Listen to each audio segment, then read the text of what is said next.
Stay in. Say yes. Say yes and spend 2 days recovering. Say no and feel the relief, then the aftertaste. You like being alone because it gives you your life back, your pace, your air, your unedited face. Sometimes it's autonomy. Sometimes it's protection that started as rest and quietly became a pattern, until closeness began to feel like a disturbance you can't afford. Saturday morning has no demands until you glance at your calendar. Empty squares. No names. You make coffee and the kettle's hiss feels like company that never asks questions. Your shoes sit by the door where you left them, still laced, still ready, like a choice you can make or ignore. Then a message arrives, "We're grabbing drinks later, come with us." Nothing aggressive. But your mind runs ahead anyway. The loud room. The interruptions. The effort of staying bright. The hour after you get home where your skin buzzies and your thoughts won't stop talking. So you answer with something soft. Maybe next time. Busy today. Tired. Relief comes first. Always. Your shoulders drop. Of course they do. And then something quieter follows, the sense that you've moved one step farther away from the world again, and you can't tell if it was freedom or safety. The week repeats the decision in smaller forms. A lunch suggestion you deflect. A family call you let ring so you can answer later with a steadier voice. We should catch up, you don't confirm because confirming means scheduling, and scheduling means being responsible for another person's expectation. People think you're low maintenance. What you are is careful. Go to the grocery store and your senses widen. Fluorescent light. Carts clattering.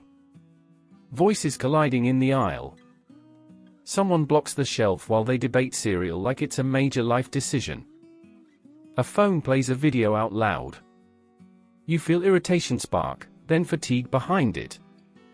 You move through fast, list in hand, keeping your attention narrow like you're trying not to absorb the room. At the checkout, you notice how ordinary it looks to be expected somewhere. Two friends leaning close, laughing. A couple doing quiet teamwork with the bags. You don't necessarily want their exact life. You just notice how easily their day contains other people. Later, you sit with a coffee by yourself and watch your reflection faintly in the glass. Calm. Clean. The kind of calm you can only get when nobody is reading you.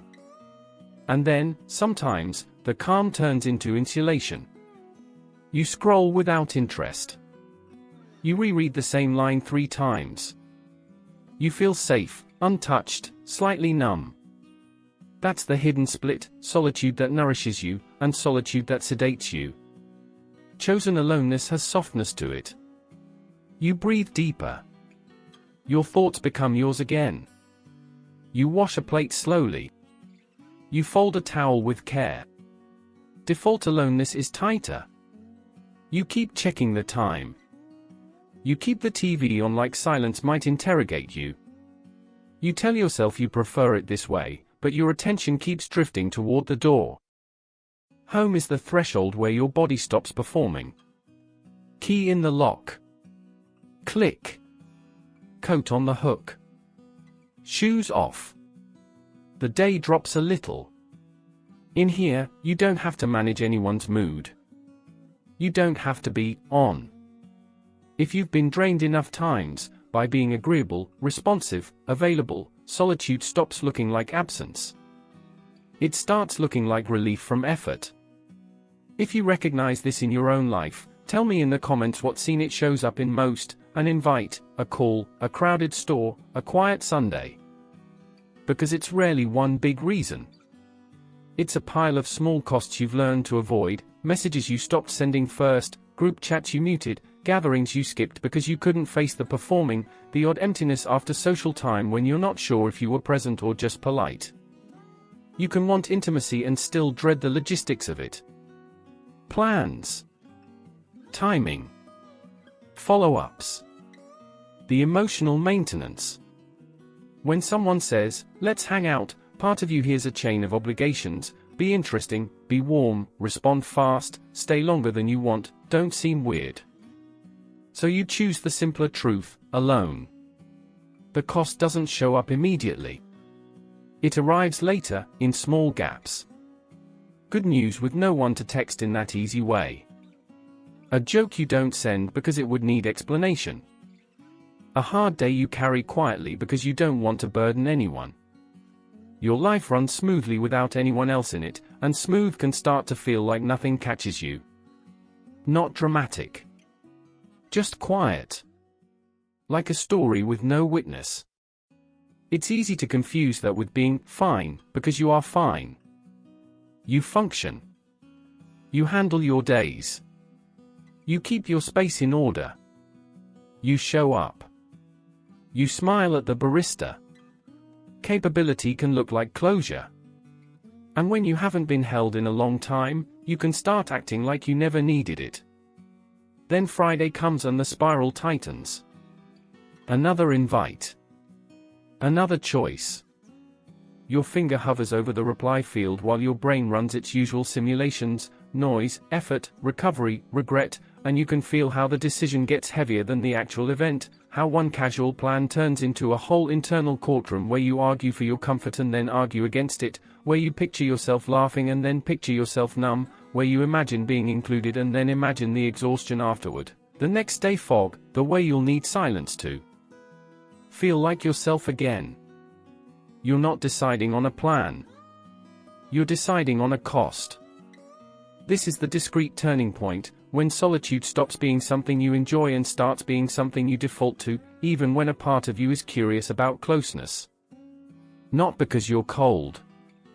Because closeness feels unpredictable, and your home feels predictable. Because people might want more than you can give. Because if you let someone in and it goes badly, it will echo in your quiet for days. So you keep your world small enough to control. Sometimes you need that. But if you're honest, you can feel the difference between refuge and retreat. Refuge restores you. Retreat hides you. Refuge leaves you clearer. Retreat leaves you smaller. The shift isn't forcing yourself into crowds to prove something. It's lowering the threat level of ordinary contact. Not, do I become social, but, do I have space for one small point of connection? Not, do I change my whole life, but, do I reply with honesty instead of an excuse? Maybe you still say no, but it's clean, no guilt performance, no elaborate story. Maybe you say yes, but you choose the version that won't empty you: one coffee, 1 hour, one person. Or maybe the only change is inside you: you stop treating every desire for connection like weakness, and every desire for solitude like a badge.